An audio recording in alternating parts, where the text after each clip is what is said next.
Écoutez, je veux vous présenter des gens formidables qui sont avec nous et qui ont accepté ce soir de venir nous partager le petit bout de plate de leur vie.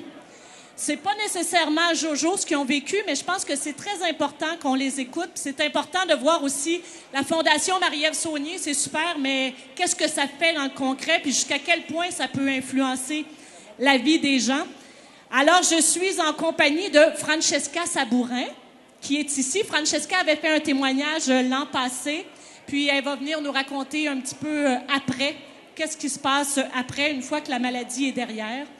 Une chance. Je suis en compagnie également de Isabelle Rondeau, qui est maman du petit Nathan, qui est présentement, du haut de ses 3 ans, en train de combattre le vilain cancer. Il est présentement en traitement, le petit Nathan. Oui. Et Isabelle, tu nous as fait la surprise de nous amener ton homme magnifique, Sylvain, qui n'était pas prévu d'être là pantoute. Hein? Mais c'est pour ça qu'il y a une chaise de plus. On t'accueille, Sylvain. Merci d'être là. Et également Claude Pôte, qui est papa de Jean-Christophe, qui a lui aussi subi des coups durs. On va faire contraire à la tradition. Claude, on va commencer par toi. Sans problème. Si tu veux bien. En 2009, il y a une série de malchances qui t'arrivent. Perte d'un emploi suite à une petite maladie. Oui, ton père exactement. décède. Ton sous-sol inondé. Tu penses oui. que tu avais déjà donné, mais bang. Exactement. Mais Jean-Christophe... le pire resta à venir. Le pire reste à venir, exactement. Et voilà. Qu'est-ce qui est arrivé? En 2010, Jean-Christophe, à la suite d'une déchirure du ménisque et d'une opération qui ne donnait aucun résultat, finalement, à la suite d'une résonance magnétique, ils se sont aperçus que Jean-Christophe était atteint d'un ostéosarcome. Pour les gens qui ne savent pas c'est quoi, c'est une forme de cancer des os. C'est exactement le même cancer que le coureur de marathon Terry Fox a eu. OK. C'est un... Puis Jean-Christophe a quel âge à ce moment-là? Présentement, il avait 16 ans et demi quand c'est arrivé. 16 ans. Oui. OK. C'est un type de cancer qui est très virulent, guérissable, mais qui laisse des séquelles très permanentes. Dans son cas, la perte complète d'une jambe.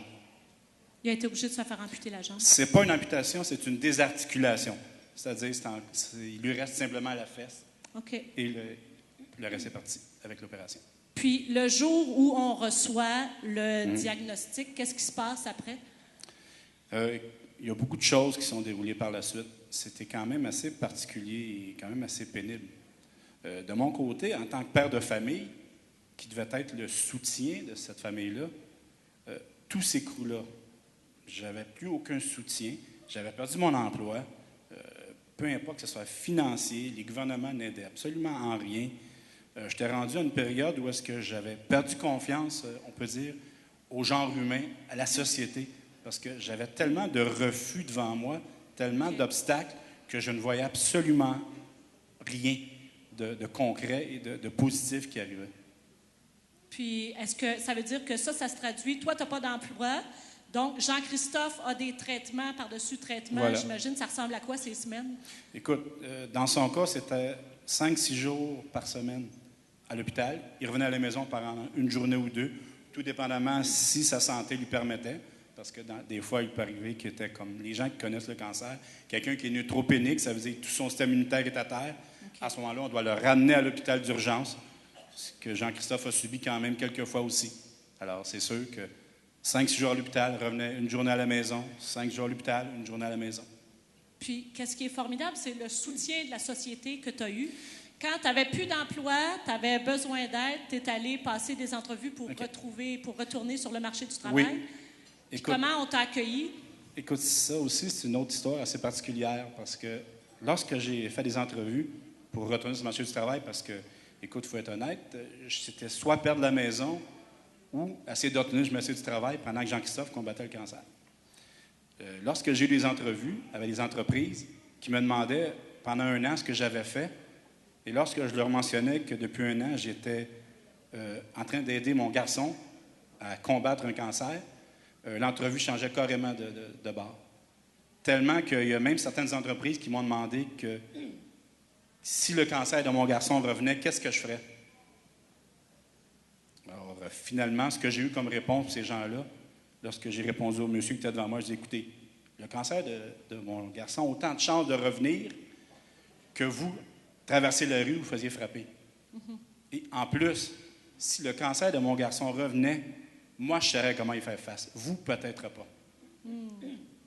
Mais comme je t'expliquais de mon côté, ça m'avait comme détruit un peu. J'étais vraiment... La société, pour moi, ne valait presque plus rien parce que j'avais plus aucun support. Puis, avais-tu entendu parler de Linda puis sa fondation? Comment c'est rentré? Pas à ce moment-là. Par contre, ce qu'il faut être honnête aussi, c'est souvent lorsqu'on atteint le fond du baril et lorsqu'on est en mode survie que des belles choses nous arrivent. Alors, dans notre cas, ce qui est arrivé, la belle chose, c'était la Fondation Marie-Ève Saunier qui, en plus de nous supporter moralement, nous supportait financièrement pour nous permettre d'avoir la tête hors de l'eau et de continuer à combattre avec Jean-Christophe cette maladie qui était quand même assez difficile. Puis Jean-Christophe, il a perdu la jambe, mais il n'a Oui. pas perdu ses ambitions. Comment il a réagi face à ça? Écoute, je vais être honnête avec toi, il y a une histoire derrière ça. Lorsque Jean-Christophe fut désarticulé de sa jambe droite, au retour à sa chambre, je vais être honnête avec toi, on a pleuré pendant 1h30 de temps. C'était très difficile. Jean-Christophe avait comme rêve de devenir pompier. On oublie ça. Moi, en tant que père, j'avais un rêve pour lui, c'est de le voir devenir joueur de baseball professionnel parce qu'il avait un beau talent. Ouais. Alors, tout s'était écroulé. Par contre, ce jeune homme-là avait une force incroyable. On s'est regardés tous les deux au bout d'1 heure et demie, on s'est dit, ça ne donne plus rien de pleurer, on ne peut plus rien faire à cette situation-là. Alors, Jean-Christophe pitonna sur l'ordinateur, il s'est aperçu qu'il y avait du hockey-luge. Alors, il me dit tout bonnement, « Pa, c'est ça que je veux faire. Je veux faire du hockey-luge, je veux faire partie de Team Canada, puis je vais aller aux Olympiques pour les handicapés. » Imaginez-vous, 3 heures après cette fête, enlever une jambe complète et continuer à combattre son cancer, il y avait ces ambitions-là. Tellement que de mon côté, ça m'a donné beaucoup d'inspiration et beaucoup de motivation, parce que tout le monde, comme j'ai expliqué tantôt, je n'avais plus aucun emploi. J'ai décidé de fonder ma propre entreprise qui verra le jour ce 1er décembre 2012 dans le domaine du vêtement écologique ainsi que dans le café bioéquitable. Tu t'es abreuvé à son courage. Bravo! Hey, est-ce qu'on pourrait montrer Jean-Christophe? Parce que je veux pas faire ma matante déplacée, mais il est cute en tabarouette. Jean-Christophe, t'es où? On peut-tu juste montrer Jean-Christophe comment il est magnifique? Il est plus célibataire, malheureusement, mais quelle belle pièce.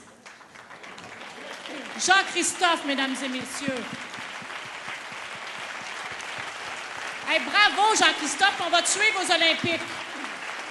Merci beaucoup. Merci. Pas de problème. Écoute, j'aimerais terminer mon témoignage, si tu permets, par quelques phrases. Okay? J'aurais bien aimé être un bon orateur, un excellent communicateur et aussi un rassembleur. Parce que les gens auraient bien compris l'urgence et en même temps l'importance d'aider et de supporter des organismes tels que la Fondation Marie-Ève Saunier. Malheureusement, je n'ai pas ces qualités-là. Par contre, les qualités acquises ces 2 dernières années, durant le combat de Jean-Christophe, durant notre combat contre cette terrible maladie qu'est le cancer, nous a permis de grandir quand même. Bravo, merci. Merci beaucoup, Claude. Avec plaisir. Merci.